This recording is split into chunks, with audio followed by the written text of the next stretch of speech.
This ranch had been in my family for 3 generations. My cattle were raised behind the same fences my grandfather built. I never imagined those fences would become the center of an HOA war until one morning I woke up and found one of them missing. I walked outside and immediately knew something was wrong. Nearly 200 feet of my ranch fence had disappeared. The posts had been pulled from the ground and hauled away, and my 70 Longhorns suddenly had an open gate to freedom. The tire tracks told me heavy equipment had done the work. Whoever removed my fence had planned this carefully, but they had made one enormous mistake. They had opened the pasture directly toward the HOA's luxury event grounds. Across the property line, the HOA was preparing for a luxury wedding. Hundreds of guests were expected that evening.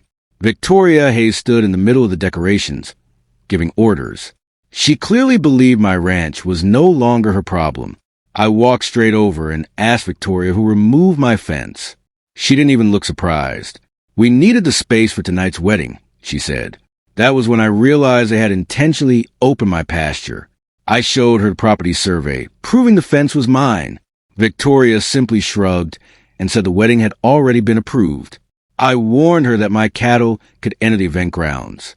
She laughed and told me I was trying to ruin her biggest event of the year. I watched the herd begin moving toward the opening.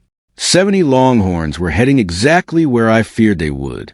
I could have chased them back immediately, but the people who removed my fence needed to understand the consequences. By sunset, the wedding grounds were almost ready. Guests began arriving in expensive cars and formal clothing. Nobody noticed the herd crossing the open boundary. Then the first Longhorn stepped onto the wedding lawn. The first Longhorn walked between the wedding tables. Then another followed. Then another. Within seconds, 70 massive cattle were moving to the luxury party. The wedding turned into complete chaos. In less than 5 minutes, their luxury wedding had completely fallen apart. Guests were scrambling away while security guards shouted instructions. Victoria finally looked toward me across the field, and that was when she realized removing my fence had been her biggest mistake. I woke up to find my ranch fence completely destroyed overnight. The HOA had removed it because they wanted their wedding guests to have a better view, but they had no idea what was waiting behind that fence. By sunrise, 70 Longhorns were already heading straight toward their luxury event. I could see the wedding venue from my pasture. White tents, expensive decorations, and hundreds of dollars of flowers covered the property. Then the first group of cattle reached the edge of the wedding lawn. The guests suddenly realized something had gone very wrong. The wedding guests scattered as the Longhorns entered the property. Tables shook, decorations fell, and the music suddenly stopped. Nobody knew why the animals were there. I did, and I knew exactly who had opened that fence. The HOA president came storming toward me, demanding that I remove my cattle immediately. I pointed toward the broken fence and reminded her that my property had been altered without permission. She insisted the fence belonged to the HOA. That was when I asked her to show me the deed. A county surveyor arrived with the original property records. The survey clearly showed that the fence stood entirely on my land.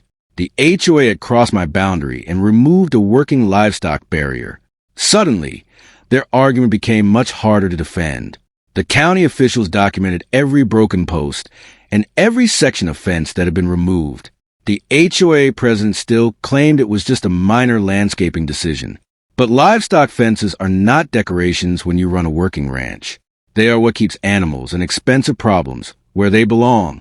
I refused to argue with the HOA president. Instead, I let the county records speak for themselves. The officials ordered the fence restored and documented the HOA's responsibility for the damage. For the first time that day, Karen had nothing to say. The dispute moved from the wedding field to the county office.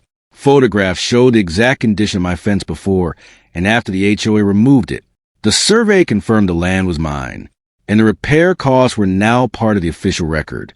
By sunset, my fence was standing again. The Longhorns were safely back where they belonged. The wedding venue was being cleaned up, and the HOA's shortcut had turned into a very expensive lesson.